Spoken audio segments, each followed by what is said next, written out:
ସମ୍ବଲପୁର ବିଶ୍ୱବିଦ୍ୟାଳୟର ମୁଖ୍ୟ ପ୍ରଶାସନିକ କାର୍ଯ୍ୟାଳୟ ସମ୍ମୁଖରେ ଆଜି ଅପରାହ୍ନ 4:30 ସମୟରେ ସମ୍ବଲପୁର ବିଶ୍ୱବିଦ୍ୟାଳୟର କର୍ମଚାରୀ ସଂଘ ପକ୍ଷରୁ ବିକ୍ଷୋଭ ପ୍ରଦର୍ଶନ କରାଯାଇଥିଲା।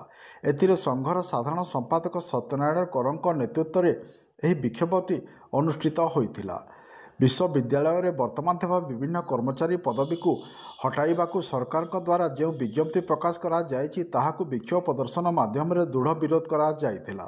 ଏଥିରେ ସମ୍ବଲପୁର ବିଶ୍ୱବିଦ୍ୟାଳୟର କର୍ମଚାରୀ ସଂଘର ସବୁ ସଭ୍ୟ ସଭ୍ୟାଙ୍କ ସମେତ କର୍ମଚାରୀ ସଂଘର ସବୁ ପଦାଧିକାରୀମାନେ ମଧ୍ୟ ଏହି ବିକ୍ଷୋଭ କାର୍ଯ୍ୟକ୍ରମରେ ଉପସ୍ଥିତ ଥିଲେ।